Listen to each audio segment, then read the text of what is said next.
Hoy en Leyes Pop hablaremos de una película que nos recuerda a aquellos a los que nadie escucha, bajo la mirada de un grupo de niños y adolescentes que solo busca su supervivencia, el amor y la atención de sus seres queridos.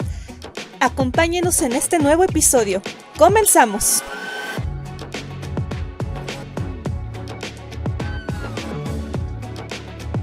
Muy buenos días, tardes o noches, o la hora en la que ustedes estén viendo este podcast de Leyes Pop. Les habla Nayemi y espero que se encuentren de maravilla. Pues lo prometido es deuda. Habíamos quedado hace algunos episodios pasados de este podcast que íbamos a hablar de la película de Los Olvidados. Y para ello tenemos de invitado al doctor José Ramón Narváez, quien es catedrático de la UNAM y también es jefe de investigación en la Escuela Judicial Electoral. Así que démosle un fuerte aplauso, por favor. Gracias. Profesor, ¿cómo ha estado? Cuénteme. Muy bien, Nancy. Fíjate y justo también a propósito de esto, de esta presentación, dejé de ser jefe de la unidad de investigación hace un rato y volví Ok. como profesor investigador, pero bueno, o sea, está justo porque volví también en este semestre a la UNAM, al posgrado en Derecho, a mi clase de Filosofía del Derecho. Y entonces he estado muy movido con clases. También tuve oportunidad de regresar al TEC de Monterrey, unas clases en Perú, en la Universidad Continental, y así hemos estado con clases por todos lados, con proyectos para cursos de aquí a que finalice el año, uno sobre mediación y cine, que vamos a lanzar con la Red Iberoamericana de Cine y Derecho. Vamos a cerrar el año también con algunas cosas sobre la Constitución de 1824, algunos hallazgos interesantes en ese sentido. Y estamos en un proyecto con el CONACYT, que es muy interesante mencionarlo porque tiene que ver con lo que hoy vamos a tratar, sobre pensamiento jurídico mexicano. Sí, caray. Y es que, a ver, la película que vamos a hablar en esta ocasión es la de Los Olvidados. Y esta obra magistral describe una realidad que normalmente en la época del cine de oro mexicano se estaba, a mi juicio, claro está, intentando romantizar, que era el tema de la desigualdad social. Y lo podíamos ver en películas, por ejemplo, como la trilogía de Pedro Infante con Nosotros los Pobres. pobres, los ricos, Pepe el Toro, y toda esa romantización de la desigualdad social. Pero vienen Los Olvidados y pues dice, quítate que ahí te voy, y fue una película controversial en su momento, lo sigue siendo al día de hoy, aunque con el tiempo se le ha dado ese valor que realmente tiene. Entonces, si nos puede platicar un poco de esta película, profesor, por favor. Sí, claro, Nancy. Bueno, pues esta película de Luis Buñuel, quien ya para entonces se había consolidado como pues un director de talla internacional, un director además muy polémico porque su obra o la amaban o la odiaban, exiliado en nuestro país justo por cuenta de una de sus películas que le granjeó el descontento del dictador Franco, y entonces viene a México a vivir a la Colonia del Valle. Y entonces, como bien dices, pues él trata de hacer una obra magna que represente pues lo que a su parecer era la situación del México de ese tiempo, el México de la posguerra. Como bien dices tú, se había romantizado mucho con el género de la comedia ranchera, así que él toma pues como pretexto esta zona urbana, bueno, esta historia urbana, ¿no? Esta narrativa urbana. De hecho, pues la película comienza como con el contraste entre las grandes ciudades, ¿no? Como Nueva York y eso, y de repente, pues símbolos que representan a México, y dentro de la Ciudad de México, pues uno esperaría ver, pues los grandes monumentos, no sé, el de la Revolución, el monumento de la Revolución Mexicana, la el Zócalo, no sé, el Palacio de Bellas Artes, que son como icónicos, y él va hacia la colonia más, hacia el barrio más pobre de México, ¿no?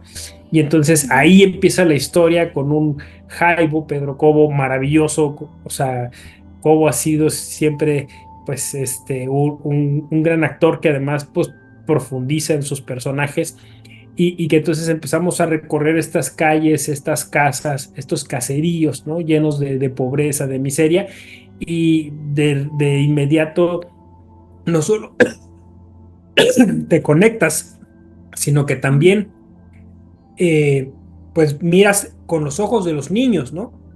Porque son niños los protagonistas de estas terribles historias. Perdón, No se preocupe. este, como dicen, se me fue chueco. Eh, Sí, no se En preocupe. 1950, recordemos, es el mismo año en el que se estrenó en Italia con el neorrealismo italiano, la Así es. película Ladri di Biciclette, que también había hecho una crítica pues a esa clase baja, esa clase pobre italiana. Entonces, dicen los que saben que Buñuel de alguna forma trata de hacer una especie de eso, ¿no? De neorrealismo mexicano, alguien Ujú, lo denomina surrealismo, lo inscribe ahí. Recordemos que Buñuel pues tenía la influencia de estos artistas ujú. que ayer vi un documental sobre Frida Kahlo, perdón que lo saque a colación, y Ujú. Frida Kahlo dice que pues ella pintaba y ya, y que cuando vino Bretón le dijo, no, tú eres surrealista. Y en principio, bueno, le hizo ruido a Frida esta, esta, este mote, esta nominación que le hacían.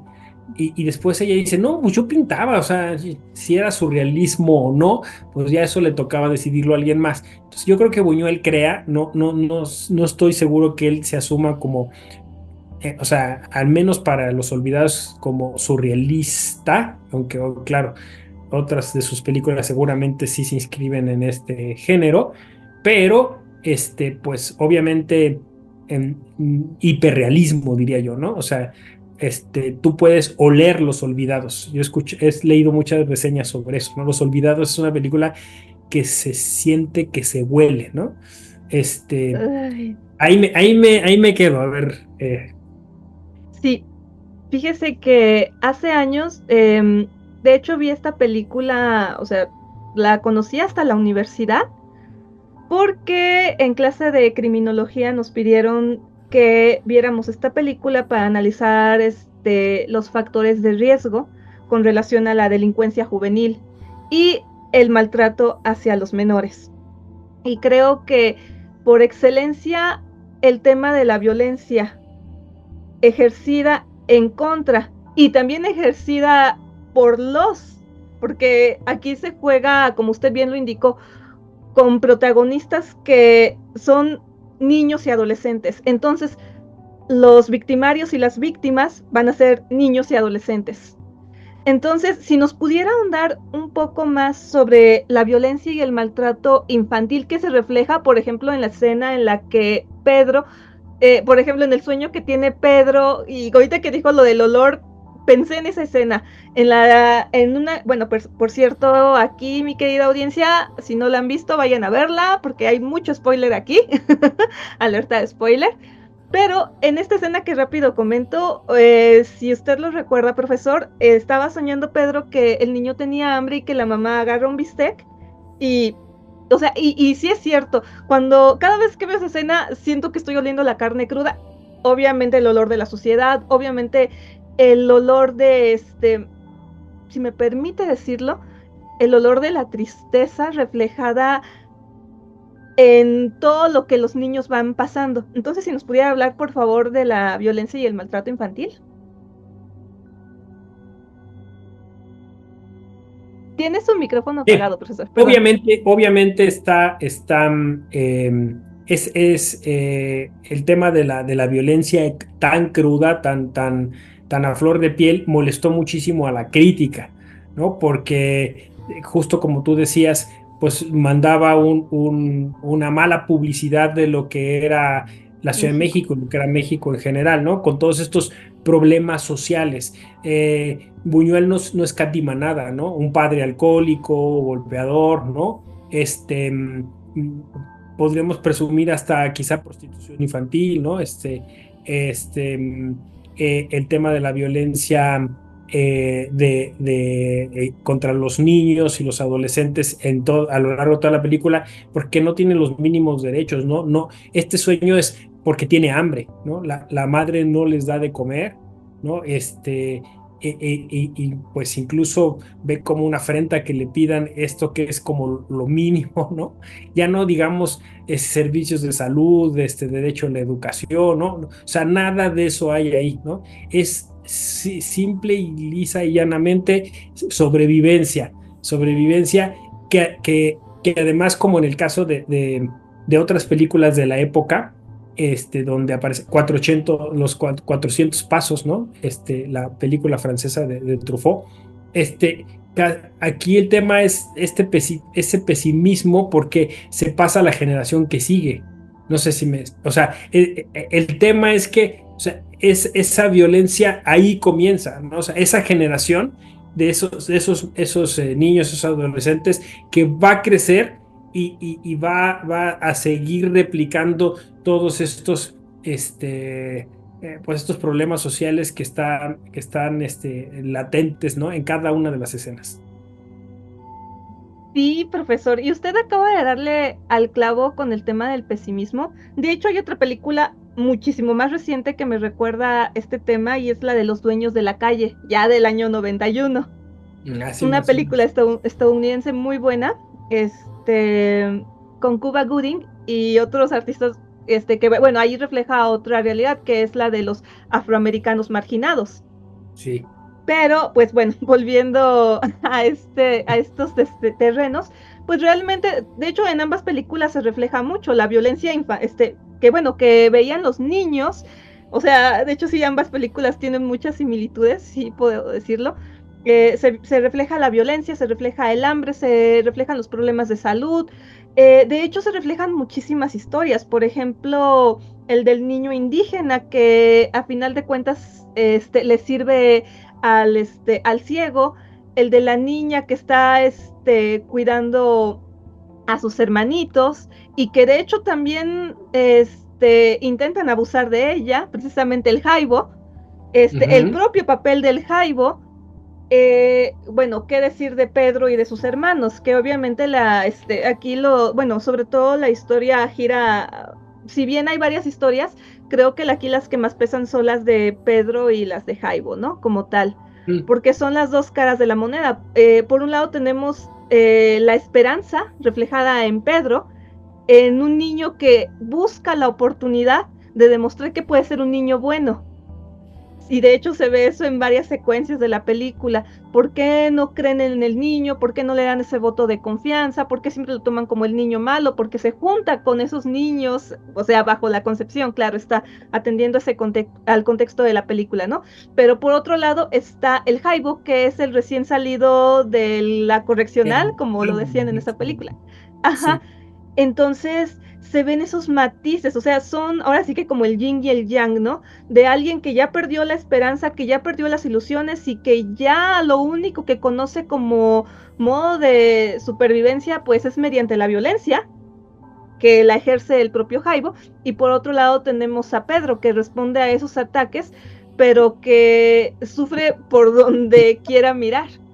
Entonces, aquí bueno, y enfocándonos en Pedro y en lo controversial de la película, aquí hay un papel muy importante que es el de la madre de Pedro, que de hecho es, o sea, justamente en esta época de los 40 y de los 50, como veníamos hablando hace unos momentos, se romantizaba mucho este aspecto de la pobreza, pero también se romantizaba mucho el aspecto de la madre abnegada, que hasta el día de hoy sigue pesando Sí. dentro de la cultura mexicana. Pero aquí muestran como la figura de la madre, pero en un rol totalmente distinto, que de hecho fue muy chocante para la gente ver a una mujer tan deshumanizada. Si nos pudiera hablar de cómo fue que se rompió un paradigma con esta mujer, con Stella Inda, la actriz, en este caso, y cómo se vio reflejado esta violencia en el menor, en este caso en Pedro. Sí, bueno, pues Buñuel siempre fue muy meticuloso para la construcción de sus personajes, ¿no? Y siempre en todas sus películas, pues esta idea del deseo o de, pues sí, un poco, digamos, del erotismo incluso en casi todas las películas, ¿no? Que también tienen sus personajes femeninos, ¿no? Entonces, no, el personaje de la madre no está exento de eso, ¿no? O sea, es como dices tú, una madre poco convencional, y que pues de alguna forma también es una víctima, ¿no? De toda esa otra violencia que podemos presumir que no se ve explícitamente en la película, pero que está ahí, ¿no? O sea, la violencia económica, la violencia patriarcal, ¿no? Al final de cuentas, ¿no? Y que de alguna forma llega, cuando se discuten todos estos temas feministas, ¿no? Pues al final de cuentas es lo que no le podemos echar obviamente la culpa a todas las mujeres de eso, ¿no? Pero es, digamos, esa ausencia a nivel psicoanalítico, pues lo que genera esos estados de criminalidad, ¿no? O sea, es lo que, bueno, es lo que dicen los expertos y las expertas, ¿no? Porque al sentir esa ausencia de la madre, sobre todo es lo que dicen los psicoanalistas, pues esto genera un tipo de psicopatía, ¿no? Que los lanza a la calle. De lo que hablan Los Olvidados es de la creación de una banda criminal a muy temprana edad. O sea, es una pandilla que se va reuniendo, que va encontrando pues estas oportunidades para delinquir, como dices tú, que se resiste, que en algunos momentos tiene bondad, pero que se apoya en otros momentos, pero que justo esta maldad, ¿no? Intrínseca es la que detona todas estas historias. Recordemos que casi durante todo el largometraje hay un cadáver, o sea, hay un muerto, ¿no? Muy similar a lo que cuenta Nelly Campobello en su película, en su libro Cartucho, ¿no? O sea, entonces, la presencia pues, de esta persona, bueno, sí, de este cuerpo, ¿no? Que está ahí y que después, pues, va justo a cerrar, ¿no? La historia con las indagaciones de la policía, que es también una cosa interesante, que cómo se representa la autoridad y al Estado en Los Olvidados, ¿no? Y entonces no quisiera decir que el detonante es la madre, pero sí llega de alguna manera a ser algún punto complejo, porque Buñuel también le gustaba mucho el psicoanálisis dentro de toda esta historia, ¿no? Porque justamente los padres ausentes no se miran, ¿no? Y el ciego, que de alguna manera cumple esa función, pues tiene esta característica, ¿no? O sea, de no poder guiar a nadie, sino tener la necesidad de ser guiado. Entonces, es muy compleja, o sea, la película está atiborrada de símbolos, ¿no? Es muy semiótica en ese aspecto. Y entonces podríamos encontrar 3, 4, 5 interpretaciones sobre esto, pero me parece que sí hay unas cosas que son sumamente claras a propósito de esta violencia a la que te referías. Sí, y es que sí, tiene toda la razón con relación a los mensajes, a todos los símbolos que se ven reflejados. Me atrevería a decir que en cada escena de la película, por ejemplo, hay una en la cual a mí me parte el corazón, que hay una feria en el pueblo, en la colonia, y como quienes están moviendo el carrusel son niños, y como la persona que es la dueña de ese carrusel, o sea, cómo va mandando a los niños, y entre esos niños está el propio Pedro, que precisamente estaba contento de por fin tener un trabajo para poderse ganar ese amor que tanto buscaba de su madre, porque precisamente se nota la ausencia. Ahora sí que la mamá estaba presente físicamente, pero en lo emocional, en lo psicológico y en otros aspectos como figura de apego primordial dentro de la infancia, pues ella no estaba. ¿Y qué decir del papá? Pues porque no se ve el padre, ¿no? Entonces, justamente usted lo acaba de decir bien, que precisamente los padres, como no están, se ven.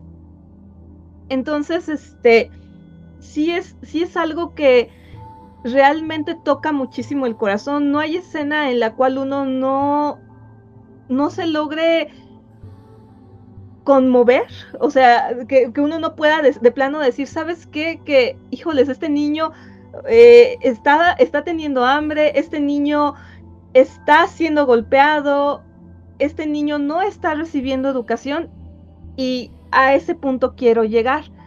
¿Cómo la educación que recibe en este caso el propio Pedro, porque hay que recordar cuál es la situación, que al niño lo llevan en este caso a una granja?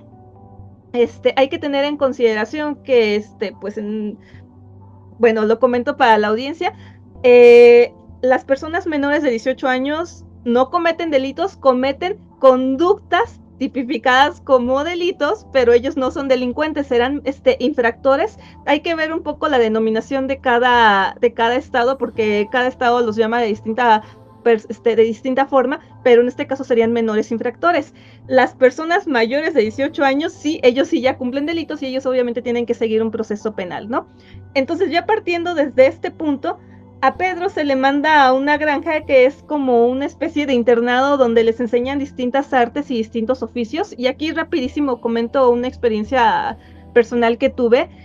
Tuve yo la oportunidad de conocer la comunidad de tratamiento para adolescentes, la de San Fernando, y siempre comento esto, que para mí era como ver una mezcla entre internado y escuela secundaria, en la cual, pues sí, o sea, habían muchachitos que rondaban entre los 14 y 17 años más o menos, 14, 15 años, y en la gran mayoría de esos niños, bueno, sí, de esos niños, de esos adolescentes, se podía ver reflejada la esperanza, cosa que vi en Pedro. Entonces, si nos pudiera hablar un poco sobre cómo eran las granjas en aquel entonces, qué función tenían y sobre todo, qué función tiene la educación para prevenir delitos y pues obviamente para la prevención de la misma violencia, por favor. Sí,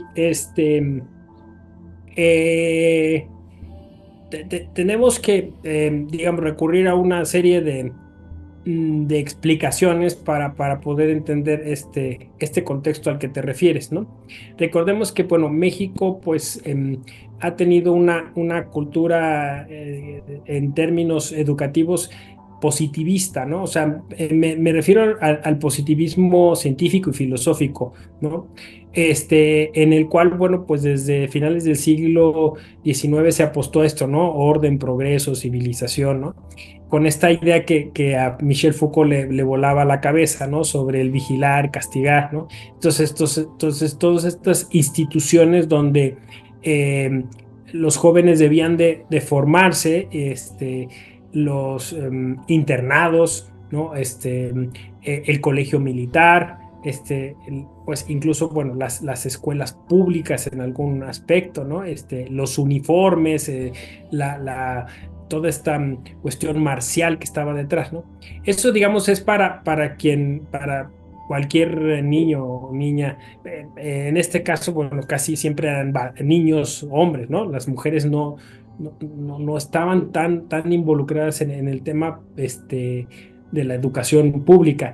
Y para los infractores, para los que salían de esta normalidad, como diría Foucault, bueno, pues venían todos estos otros espacios, las granjas, los reclusorios, ¿no? Los anexos ahora le llaman, ¿no? Con el tema de las drogas, ¿no? Entonces, que son lugares donde se supone a rehabilitar a las personas, ¿no? Que han pasado por un trance malo, negativo, han incurrido en esta violencia, ¿no? Entonces, las granjas en particular, pues tenían este régimen semimilitar en el que, bueno, pues se trataba de inculcarles un oficio, ¿no? De reconducirlos al camino del bien, pero pues el tema de México siempre ha sido que pues la corrupción al final de cuentas ha inundado casi todos los espacios y también, o sea, no era la exclusión ahí, ¿no? Entonces, me parece que hasta el día de hoy seguimos pues teniendo mucho problema con todas estas políticas de readaptación, ¿no? De reincorporación, ¿no? Y incluidas esos lugares, ¿no? Entonces lo vemos, ¿no? Con el Jaibo que sale 2.0 corregido y listo, ¿no? Para el crimen, ¿no? Entonces, justo incluso el final de Los Olvidados es tan polémico y tan peculiar por eso, ¿no? Porque ¿qué significaba que se hiciera justicia, ¿no? Pedro inculpado por la muerte de Julián, ¿no? El padre que está buscando a Julián, imagínate, o sea, la muerte de niños, ¿no? La venganza del Jaibo, sobre Pedro, Jaibo abatido por los balazos de la policía, todos los niños muertos, o sea, parece como un poco haciendo estos parangones el desenlace del Señor de las Moscas, ¿no? De Goldwyn, ¿no? También adaptado al cine dos veces, ¿no? O sea, cuando los niños juegan a ser adultos, pues terminan todos siempre muertos, ¿no? O sea, ese es terrible, pero así es. Así que este final alternativo donde no muere Pedro, sino se venga del Jaibo, no sé qué tan conveniente fue, pero al final de cuentas, o sea, una historia que arranca así como la plantea Buñuel no podía terminar de otro modo, ¿no? Y justamente de eso quería hablar, de esa cuestión del final alternativo, que a muchos les deja como que un sabor. A ver, he visto como que opiniones divididas, incluso si uno entra a buscar el final alternativo en YouTube, hay quienes dicen, a todos nos hubiera gustado que este fuera el final, pero sabemos que el verdadero final es el crudo, el que se ve, en el cual pues todos acaban como usted lo acaba de decir, todos acaban muertos, la mamá va pasando, esa escena lo dice todo, ¿no? Como la mamá va caminando de noche y como mientras van cruzándose con en este caso con el abuelo de la niña y pues el cuerpo tapado del niño y la mamá. Y fíjese, como que la mamá, si se acuerdan la toma, la mamá voltea un momento a verlos, pero después sigue su camino. Y en un podcast, por cierto, que recomiendo mucho, que se llama Relatos Forenses, la producción es de Pepe y Chema, y de hecho la persona que conduce este podcast es el doctor Jorge Olivares.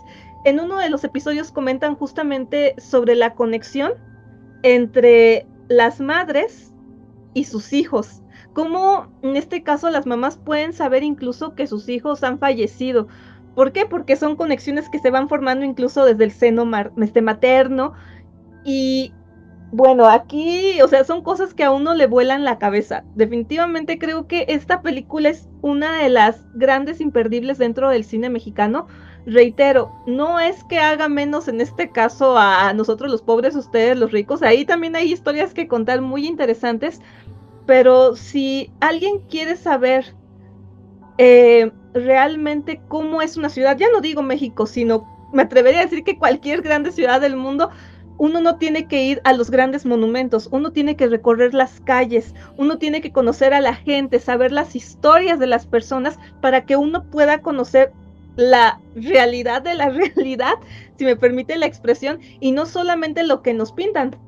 Por ejemplo, hay una película, esta sí es comedia, que se llama El aviso inoportuno, con los polivoces, es la película de los 70s, y justamente aquí hablan también de la desigualdad social y ponen a a los polivoces como un par de hermanos que les cuesta mucho trabajo conservar un empleo, en parte por la torpeza de los personajes, porque bueno, es una comedia al fin y al cabo, pero la película aquí comienza de una forma, como usted lo comentaba, mostrando los grandes monumentos, mostrando los grandes sitios para ver y para disfrutar de forma turística dentro de la Ciudad de México.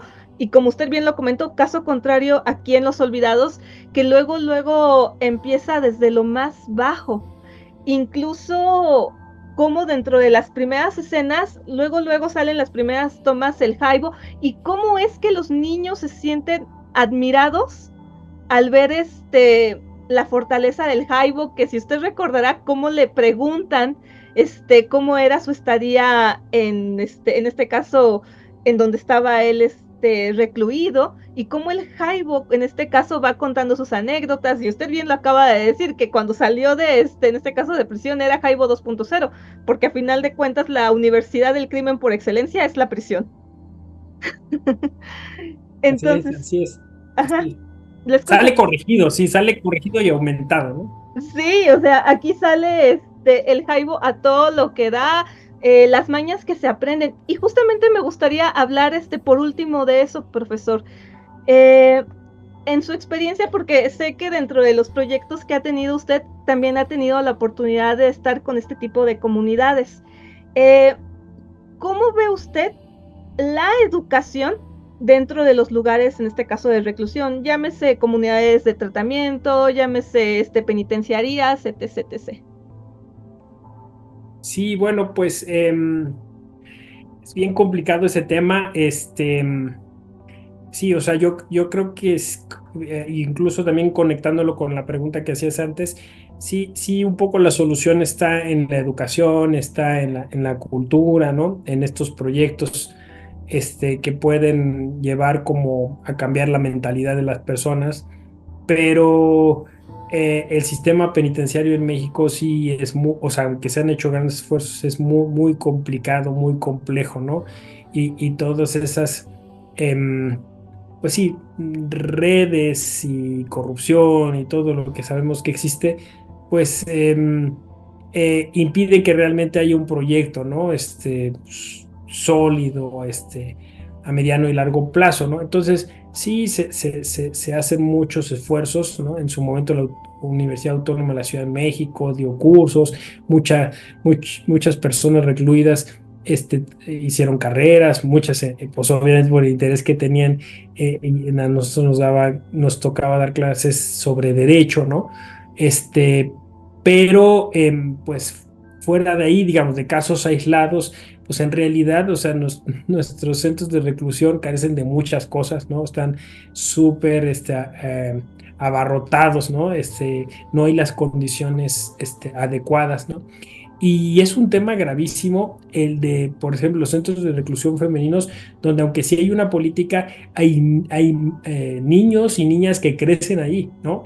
Y que en su momento, bueno, salían a tomar clases a alguna institución educativa, luego se les brindó la atención adentro, pero me parece todavía no se ha llegado a vislumbrar cuál es el impacto, ¿no? Sobre estos niños que crecen ahí en las cárceles. Yo sé de algunos casos también muy excepcionales en donde son grandes personas, se vuelven profesionistas, muy reputados, pero no es la regla, ¿no? O sea, pues tráfico de estupefacientes, muchos de estos niños caen en adicciones, ¿no? Eso es lo que yo he visto, ¿no?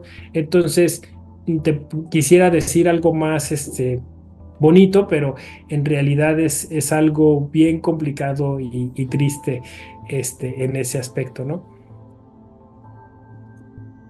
Y bueno, aquí ahora sí que como un comentario para, una sugerencia en este caso, una recomendación para la audiencia. Si quieren conocer, digamos que a los verdaderos olvidados, si me permite esta expresión, profesor, recomiendo el libro Los niños en el crimen, de Julio Scherer García.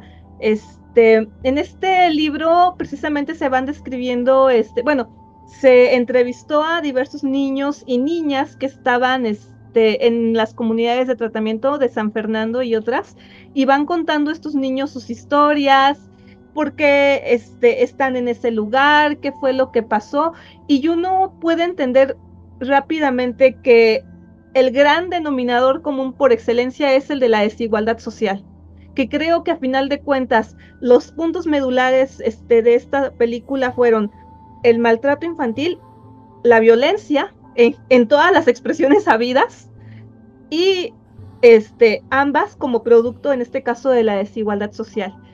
Pues, profesor, le quiero dar las gracias por haber aceptado venir a este espacio. Sabe que es su casa. Cuando usted guste, pues podemos seguir charlando de nuevos temas, porque la verdad, la película de Los Olvidados da para mucho, pero en general dentro del cine mexicano se pueden encontrar obras muy interesantes. Por ejemplo, El esqueleto de la señora Morales, que a esa película le traigo también unas ganas buenísimas, porque yo he visto que la examinan, sobre todo bajo la perspectiva de la comedia negra. Yo la vería más desde el aspecto de la violencia, en este caso de la violencia doméstica, pero se puede ver desde distintos puntos, y creo que eso es lo hermoso de la cultura pop. Sin duda, hay, o sea, yo siempre he sostenido que México es una potencia fílmica, por muchas razones, ¿no? Cuando las grandes potencias estaban en guerra, México le tocó asumir ese liderazgo cinematográfico, y yo creo que el cine sí es parte de nuestra identidad. Y a veces no lo valoramos de ese modo, ¿no? Entonces, sí tendríamos que tener pues eso, un mínimo de conocimiento sobre nuestro cine para delinear esto que decía yo, ¿no? El pensamiento mexicano está ahí, ¿no? Entonces, mejor Buñuel entendió en ese momento pues eso, la idiosincrasia, ¿no? De una etapa, de una época que muchos mexicanos, ¿no? Lo mismo le pasó a Eisenstein con Que Viva México, ¿no? Que me parece retrata mejor México que muchos otros antropólogos de la época, ¿no? Entonces, como decía Chabela Vargas, los mexicanos nacemos donde nos da la gana, ¿no? Y entonces me parece que Buñuel terminó siendo muy mexicano en ese aspecto, leyendo muy bien lo que sucedía ahí, y es un director imprescindible, ¿no? Así es, profesor. Pues de nuevo le doy las gracias por haber participado. Sus redes sociales van a estar apareciendo para que lo contacten, para que intercambien aquí opiniones con el profesor, si están a favor, si están en contra.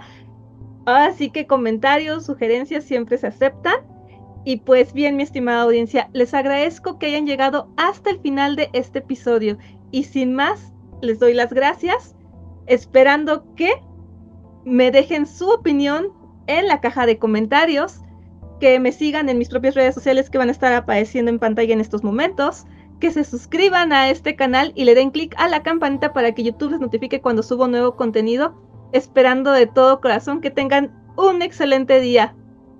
Hasta la próxima. Muchas gracias por su atención. Gracias.